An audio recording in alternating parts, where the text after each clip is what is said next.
Could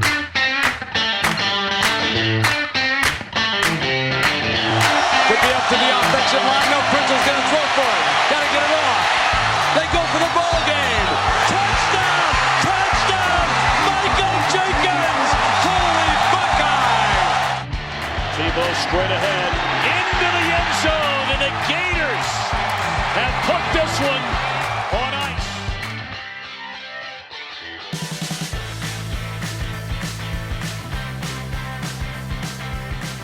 Hello, hello, hello, and welcome to the Tim and Shipe Show. This is a college football podcast. Thank you so much for joining us. We're part of the Press Play Podcast Network. Tim and I are going to be talking college football for the next hour or so. Hopefully we get there that long, but we're going to be talking college football for the next as long as it takes. And we had our first official week of football, and we can't wait to dive into it, talk a little bit about it. If you're a college football fan, you should already be in the loop of all this. We're going to give you our perspective. Tim Jones, how you living? What's going on, buddy? Oh man, this past weekend of football, we're finally back. It was a great weekend. Really enjoyed it. Some of the games lived up to the hype, others did not. And in between there were some surprises and upsets. So it was a great week of football. Yeah, surprises and upsets, and some games that should have been blowouts that were surprisingly close. We'll talk about all that right now in the weekend rewind. Let's get to it. Week one, Big Ten rewind, Big Ten things that stood out to me. A couple things. One, how good did Iowa look? Just completely smoking Indiana. I did not see that coming. Iowa looked really good, especially out of the gates. They were ready, and then they just had an amazing offensive game plan. So they're up against a tough test this weekend at Iowa State, but I think they should live up to it because, man, they look good. Was that more Iowa, how good they were, or is Indiana maybe a little overhyped by you coming into this season? Yeah, that's the question that we have to ask. Week one, that's what you ask about everything. You ask it about Oklahoma, Tulane, and all those games that are like, what? That was surprising. Penn State and Wisconsin. Is Penn State really good? Is their defense that good in the red zone? Or is Wisconsin's offense just that bad in the red zone? And it's the same type of thing with Iowa. So I'm going to give Indiana a little bit of the benefit of the doubt here, because they got Penix coming off of an injury. This is his first game. He's shaking off some rust. He's a really good quarterback. And so going into Iowa, Ohio State fans, you guys know, it's not an easy place to play. And so I think that Indiana will be just fine. I think they're going to bounce back. And I mean, Iowa had the best first quarter that they possibly could have had. Everything went their way. The ball was just rolling their way. So I think Indiana is good, but I think Iowa could be the real deal in the West this year for the Big Ten. Nice. Yeah, I mean, that's a fair thing. I thought Indiana's offense would be a little bit better in this game, and that speaks a lot to Iowa's game plan. Like you said, I think was a big part of this, but I don't know. Like I don't think Indiana's that good this year, but I guess we'll see coming up in the next few weeks. Yeah, man, we got a whole season. That's what's great is now we know what you can do for those U teams that won, and now you got to be able to change our minds the teams that lost or played it close. It's week one. There's still a heck of a lot of football to be played. And who knows what our perspectives of these teams will be come the end of the season. Absolutely. So what else did you see in the Big Ten? Any other Yeah, big we can surprises? rewind Big Ten style. Like I was talking about the Penn State-Wisconsin game. So here's what you have to think about with the Penn State-Wisconsin game. Tim, you were watching it, right? Yeah. So Penn State-Wisconsin, do you give the credit to Penn State for their defense, or do you give the credit to Wisconsin? I mean, do you hold it against Wisconsin because of their difficulties on offense? Is it because of what Penn State did, or is it because of what Wisconsin didn't do? Can I say both? Because it seemed like early on, Penn State's defense, they were the stereotypical bend but not break type of cliche, where they were giving up yards, but they weren't giving up the big plays in the end, and they kept getting those turnovers that they needed. And then towards the end, I felt like Wisconsin wasn't making any adjustments in the second half to do anything differently. And that's where I felt like Penn State had a great game plan, but the Wisconsin never countered it with anything to do anything differently and just hoped it would work the next time. And they were at fault by the end. Yeah. Graham Mertz, underwhelming. he was not what I anticipated. When I put Wisconsin in my top 12 in the preseason, I expected Graham Mertz to put them over the top. And boy, he was just underwhelming. Couldn't score any points. I mean, he just throwing interceptions in the red zone. Just didn't have it. He wasn't the Graham Mertz that we saw in week 1 of last season. And maybe that's, again, the same, Penix, put him in the same boat as Penix of just coming in on rust, not playing in front of crowds. It's a different atmosphere. Who knows? But he just not the quarterback that any of us expected going into the season.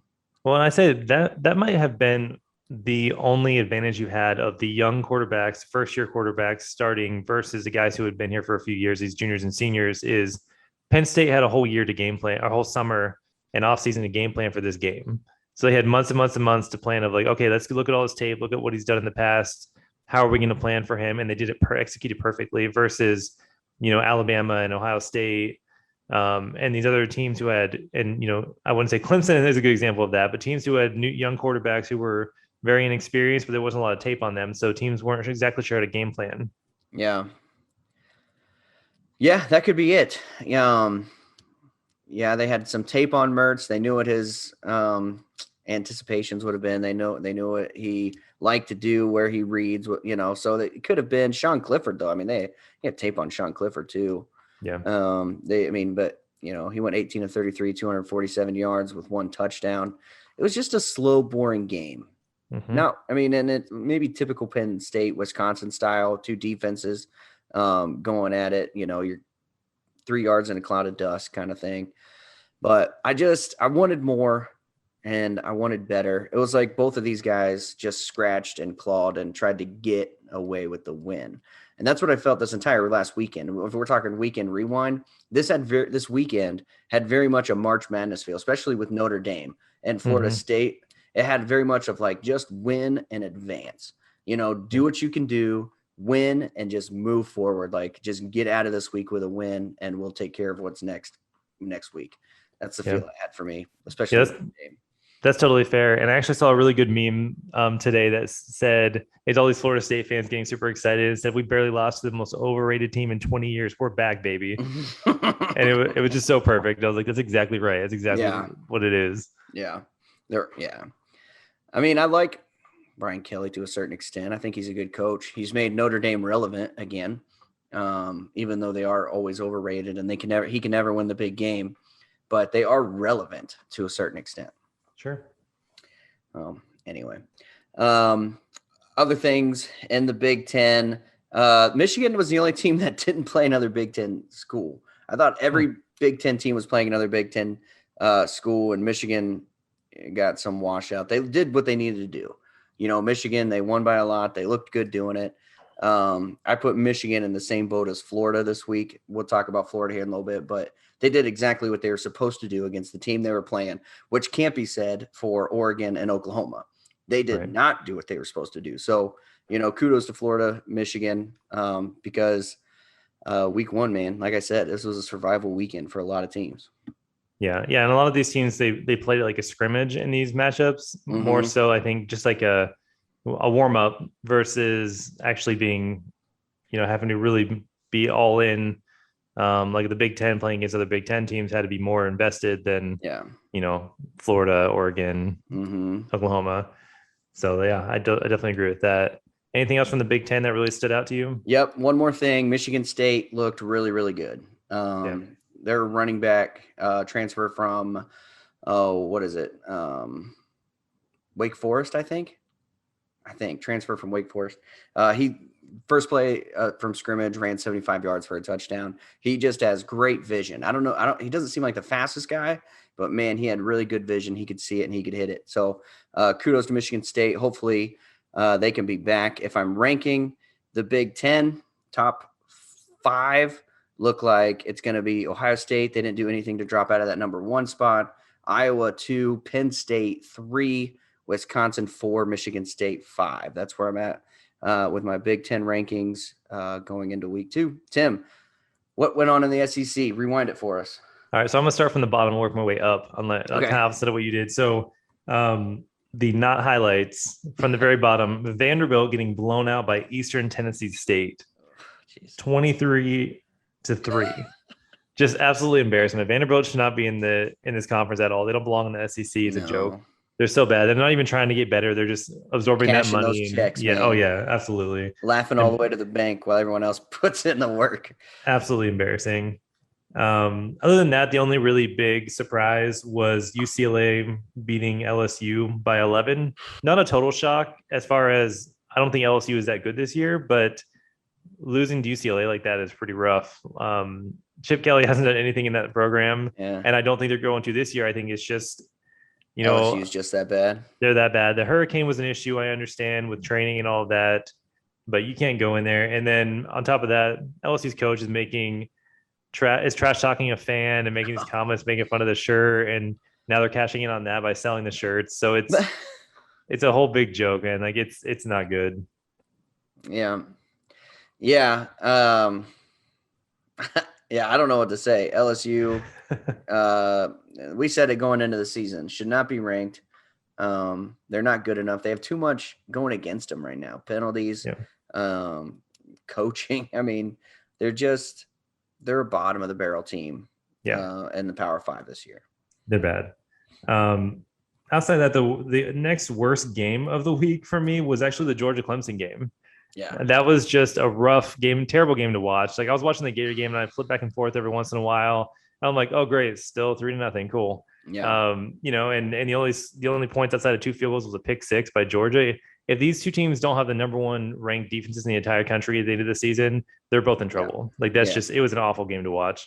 Yeah, no offensive production at all. DJU, he looked so uncomfortable in the pocket. He could not make any type of decision. He was just going down and down and down, and he can't throw guys open. He can't throw guys open. I looked, and a lot of they were covered. His wide receivers were covered. There's good defense on Georgia on some of those, but man, you got to be able to throw your guys open, put it out there where they can get it, where only they can get it, and just throw the ball, man. If I was a Clemson fan, I would be screaming at the TV, throw the ball. I mean, he would pump fake. I mean, 2 or 3 fakes, pumps, and then he would just go down. Like he just did not look comfortable and did not have an impressive showing. No, he did not. And I feel like we'll probably talk more about this game later. If I have a feeling, so we will see. But Ole Miss took care of Louisville on Monday pretty handily. Mm-hmm. There were no crazy games. Alabama made Miami look like a Division II school. They just absolutely dominated them from the beginning, early on, pretty much through the whole game. Just handled Miami pretty handily, and of course, Florida taking care of FAU. So that was really the highlights of the SEC this week. Other than Tennessee fans playing on Thursday, blowing out Bowling Green, and acting like they won the championship. It's pretty embarrassing. Yeah, that's funny. Yep. That was it. That's all you got. That's the whole thing for me. All right, that's the Big Ten SEC weekend rewind. We'll get to those games more, like you said, once we go through our picks from last week. We'll touch on more of the big games. Oregon coming into town against Ohio State, and they didn't look good. Tim Jones. It was funny because after the Minnesota games, you saw a bunch of the Duck fans saying like, bring on the Buckeyes, we got the, and then they go and lay an egg. So, I mean, they dropped to 12th this week. That was generous for them to drop to just 1 spot. I don't know. What are your thoughts on the Oregon game, Tim? Well, I think in general, we probably should hold the trash talking off until after we play a game, because I think that's unwise. But I wasn't impressed with them at all this past week, and they're gonna have to play a whole lot better against Ohio State to even be in the game in the first half. Yes, I think so. I mean, the ESPN matchup predictor gives Oregon a 12.2% chance of winning the game, and deservedly so. I mean, Oregon. Maybe they just were looking ahead to the Ohio State game, gotten that kind of trap mindset. It was lucky for Ohio State. Like, we couldn't afford to get in that mindset. If Ohio State looked forward, they would have lost to Minnesota. I mean, Minnesota had grown men out there playing against high school kids, basically. I mean, these were I think they had 7, if I counted right. I could be wrong about that, but Minnesota had 7 6-year seniors. So these are 7 guys who should be either working full-time jobs or in the NFL. Like, they were grown men, and Ohio State's defensive backs were all freshmen or true freshmen. I mean, it was men against boys, and the boys won because of talent and depth. But anyway, yeah. So Oregon coming into town against Ohio State should be a good game. Ohio State's favored by a little over 2 touchdowns, 14.5. We'll get into that more in the spreads, but yeah, I think it's going to be a fun game. It's going to be nice to see fans in the shoe. Okay. Any highlights from Ohio State's game this past weekend? Yeah. I mean, So Ohio State playing Minnesota. For one, defense is questionable, not great, but we should have Seven Banks, Cameron Brown, and Marcus Hooker all back. Those were 3 starters, 3 veterans on the defense who were out last week, who should be back this week. So hopefully we sure things up on the back end of things, and the defense comes together and gels a little bit better because, Oregon does have a better passing game than Minnesota. They're going to be able to put points on the board if our DBs are not in check. And they're going to see how well Minnesota and Ibrahim was able to run the ball on us. Poor Ibrahim, by the way, man, he had 30 carries by the third quarter, Tim. They were just running him into the dirt. And I don't know if they act surprised when his Achilles gave out, but man, they were just, this poor guy came back for his senior year because he wanted to be a part of the team. And the coaching staff just used him and abused him last week.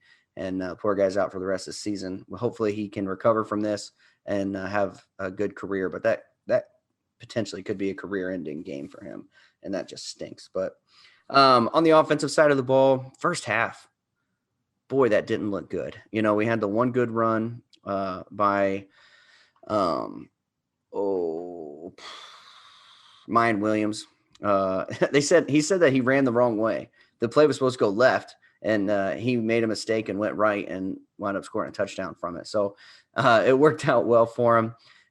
But the Buckeyes offense in the first half sputtered. They went into the locker room down, made the adjustments they needed, and they were running.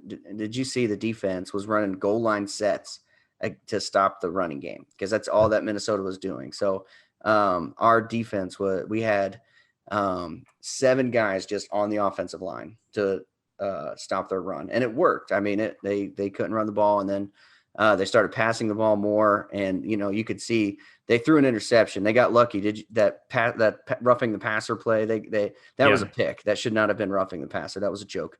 But anyway, so they made the adjustments they needed on defense to make Minnesota uncomfortable, and it worked. And C.J. Stroud looked like he got comfortable in the second half and started hitting his guys. If it wasn't for big games, though, Ohio State would have lost because they needed 6 or 7 big plays to get it. And Chris Olave is just unbelievably good. He's so smooth. I heard somebody on the radio refer to it as like he's just like maneuvering around carts like at the grocery store. Like everyone else is standing still, diving at his feet, and he's just making them look silly. Like he's just so smooth in the way he runs after the catch and even runs his routes. The dude's just got it, and it's just fun to watch. It's going to be fun to watch this offense. I'm excited to see C.J. Stroud's progression throughout the year. Yeah, I mean, based on the first week of the season, I don't see a lot of competition in the Big Ten for them the rest of the way, unless these other teams really, really develop and get better and get lucky. I just don't see there being much there. So I think this just shows Ohio State so much better than the rest of their conference. And it's going to be them versus everybody else just to get to their conference championship and then into potentially the playoff. And then to the national championship. We'll see how it goes. We'll see how it goes. There's a lot of season left. Florida looked okay. They did what they needed to do. Yeah, this was exactly what I think their game plan was from the beginning, is just to game management. Honestly, they played this like a scrimmage. They really did. They only passed the ball 35 times total in the game. So it was never like we're going to throw the ball a lot. The interesting thing was how their quarterbacks ran the ball, though. I mean, that was that was a kind of a key for this game, is how they just dominated the running game all game long, scoring early enough that you just kind of like eased off the gas a little bit and just didn't want to give anything away in the next few weeks, leading up to Alabama game. They have USF this coming week. So they pretty much just managed the game, and just Emory Jones did not look good at all. He looked extremely uncomfortable when he wasn't running the ball. He looks so comfortable running the ball and so confident. Mm-hmm. And what's interesting is I really believe that the first two possessions, every play was planned. It was practiced, it was planned. Those first two series scripted perfectly, and he played it really well. All of a sudden, he has to kind of go with it, and they're calling him plays, and he lose confidence. So I think part of that is him being new to the starting role. And hopefully, this kind of week they'll take that away from him completely and make him just plan, and just go in there and like, all right, here's what you're going to do, without scripting it. Just actually call plays on the fly against USF, because if he doesn't step it up, I think Richardson is on his heels, and he may end up taking that job, because Richardson has a rocket for an arm, and he's actually a better runner than Jones is. So it's going to be interesting to see what happens this coming week. Yeah, Emory Jones is not your answer. I don't know anything about Anthony Richardson, but Emory Jones is not your answer. He doesn't look comfortable. 2 picks, 1 touchdown, 113 yards against FAU. Yeah. Wait till he does play Alabama. Wait till he does play good defenses. Like I said, he's not the answer. And ever since I saw him when he was just running the ball and just, he doesn't have that quarterback swagger that I want to see. So I just an outsider's perspective, I don't hear I don't look at his practices. I don't watch, read game tape or anything like I do for Ohio State on Emory Jones. Just a little bit that I've seen of him, he's just not the answer. I get it. And like I said, he'll have to step it up this week, because I think a lot of people are calling for Richardson to be the guy. Yeah. And they actually ended up with almost the exact same amount of total yards. The difference was Richardson only threw the ball 8 times. He was 3 for 8 for 40 yards. Not very impressive. Yeah. But he had 160 yards rushing. So that's where I think he really impressed overall. I mean, he had 73-yard rushing touchdown. He just ran past the defense, and for a quarterback especially, he's a big guy, and he's unbelievably fast. Yeah. Where the defense had the angle, and they thought they were going to catch him and had no chance. So it was very impressive to see him run the ball. And like I said, he has a rocket arm. If he gets more opportunities to actually throw the ball, I think he's going to end up winning that job. Yeah. Are you in the AR camp? Like if you're AR-15? Yeah. Are you in the Anthony Richardson camp? Would you put him in over Emory? Week 1, you're the coach. I'm trying so hard to have faith in Emory Jones, especially the guy who sat there so long waiting for his opportunity. But I just don't see it. Like, I think that Richardson is going to be the solution ultimately, and I think that they're playing this USF game as an audition for the Alabama game. I don't think they want to throw Richardson out against Alabama. Right. If you're going to do it, you got to do it this week. But they already said they're not. Emory Jones is the starter for week 2. All right. Then he'll be the starter for week 3 too. You guys maybe get smoked by Bama. I'm going to be there watching it. It's going to be a bunch of sad sack of fans, and it's going to be rough. We'll see. I mean, I think Richardson probably is ultimately the answer. And if they don't figure it out this week, then it's going to be really ugly in week 3. You're right. So it's going to be a big deal. Defensively, the highlight of the game has to be Zach Carter, who had 3 sacks in this game, just absolutely dominated the defensive line. So he only had 4 tackles, 3 of them were sacks. And other than that, he just played incredibly great on the defensive line. And I understand it's FAU, not exactly the best competition in the world, but it was fun to watch that. Yeah. So, just overall the defense was much improved. FAU really didn't score any touchdowns that mattered in this game.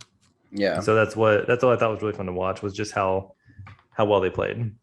Yeah. I mean, and so, you say it's only FAU, but these are the games that you see the standouts stand out. He dominated against FAU. He'll be a guy that's tough to block for anybody. He may not have the same kind of impact against the Alabamas and Ohio States if they ever play Ohio State, but he will, he's somebody that offenses will have to game plan for, not just, put a helmet on a helmet. They will have to game plan for him. Yeah. Yeah. So I think overall, like you had said, they did what they had to do this week. Nothing super impressive, but it was very much a game management. I think it was a scrimmage kind of game to start the season. They'll kind of implement a little more against USF, I predict, this coming week, leading up to the Alabama game of week 3. Yep. Yep. All right. Let's move on. This is going to be, I don't know if this is going to be an every day, every week thing, but let's do our weekly overreactions, Tim. Our weekly overreactions, things that happened in week 1, and let's just overreact a little bit. Let's play the week 1 is season defining. And if this was a 1-game season, what is our what's our perspective? What's our thoughts on this 1-game season of week 1? Love it. You want to go first? Yeah. So for me, Oklahoma is not good. And I called that Spencer Rattler as a joke because he threw 2 picks. He didn't look great, didn't look comfortable. And I'm still not a Spencer Rattler believer, but he should no longer be in the Heisman race.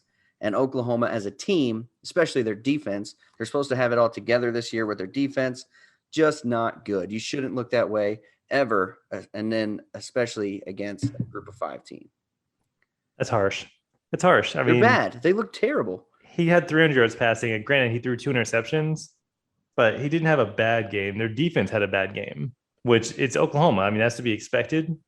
We're not expecting good defense. They're expecting him to outscore the defense. Yeah, but not against this team. You're supposed to outscore the defense by a ton. You know, you put up, how many points did they even score? 40. Here. They scored 40 points. Mm-hmm. All right. So according to our methods, it's not on the offense at this point. We've always said if the offense scores 35 points, they should win. So this is definitely on the defense because they gave up 35 points. So in that reality, they should have lost. You know, they gave up 35 points to Tulane, which Ohio State plays Tulane week 3, I think. I think Tulane, don't they? Could be wrong. Let me look. I don't want to sound stupid. Then I already do. Yeah, no, Tulsa. Sorry, Tulsa. Okay. They play Tulsa week 3. So, but yeah, just Oklahoma, Spencer Rattler, overrated, both of them.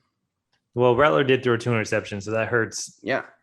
That hurts a lot, I think, in that situation. But I think I get it. It's week 1. They shouldn't be in a game like this against Tulane. So yeah, I'll give it to you. You can't read the defense, Rattler. You're going to throw 2 picks, because you can't read the Tulane defense. Yeah. Wait till you play somebody who's. Oh wait, they're not going to play anybody good until the championship game. So they're going to look fine. They're going to rumble along. They're going to score 50, 60 points. Rattler's going to be back in the conversation. And then when they get to the playoffs, they're going to get embarrassed. Have we seen this play out before, Tim? We have, except you missed one thing. They're going to lose to Iowa State during the regular season, then beat them in the conference championship. Right. That's how it's going to go. Yes, we've seen this story play out one too many times, and I'm pretty tired of it. I'll give you that. All right. Overreaction number 2. Tim, you got one? You have any? I do. I have to say, Washington cannot lose to Montana. Yeah. Can we officially say Washington is just a really bad team? Like, I don't care how good they were 4 or 5 years ago. They're out. They're done. They are nobody. Washington's bad. Oregon might be bad. Now, I mean, Oregon lost Thibodeau. So maybe we just say the Pac-12 just shouldn't be a Power 5 conference anymore. Can we say UCLA might be the best team in the Pac-12? Yeah, they very well could be. There's no reaction for you. And that's saying a lot. And that hurts that conference so much if that's the case. Yeah. Yeah. I don't even know. What did USC do in week 1? I couldn't even tell you. I couldn't even tell you either. But Pac-12, bad. And yeah, they should not be. They should be Power 4. No, it should be Power 3. Yes. And ACC's even on the fringe. That's true. We'll see how that goes. But USC beat San Jose State 30-7. So doesn't mean anything. Doesn't mean anything at all. Yeah, they did what they should have done. Another one of those. Yep. Yeah, just gross. Pac-12 is gross. Yep, bad conference. Big 12 is not very good. Pac-12 is not very good. ACC might not be very good. It might come down to Ohio State and the SEC. Yes. Just like every year, basically, for the last 5 or 6 years. Pretty much. Okay. overreaction number 2 for me. Iowa's really good. Iowa will win the West, and they are really, really good. Kirk Ferentz, I think he should be talked about as a top 5 coach in college football. I mean, they are consistently in the bottom half in recruiting, and he puts out straight beasts. Like, he coaches his players up maybe better than any coach in the NCAA. They're good about twice a decade. So I don't know. And that's because it takes until their senior year for them to be good. Does that make sense? So every 4 years, he has a pretty good team because it takes like a whole round of them being in his system before they're good. And then he'll put a team of seniors out there, and they compete in the West. So Iowa will win the West, and they are a really, really strong football team this year. Okay. I think that's an interesting take. I think that'll be determined a lot. They'll have to prove that this coming week. So that's I'm okay with it for week 1, but we'll see what happens week 2. Yep. And then, all right, I got one for you. Okay. Notre Dame is not a good team. Is that an overreaction? That might just be just a reaction, actually. But I think Notre Dame's going to lose 4 games this year. 4 games? Tell me. 4 games. They almost lost to Florida State, which brought in a quarterback in the fourth quarter, wasn't playing since 2018. This guy, Mackenzie Milner, are you kidding me? Like, what's going on with this team? They're going to go on. They're going to lose to Wisconsin. They're going to lose to Cincinnati. Yeah. They're going to lose to USC. Yeah. And they may even lose to Virginia Tech on the road. Yeah. Yeah. Notre Dame, bad. Bad team. Florida State, bad.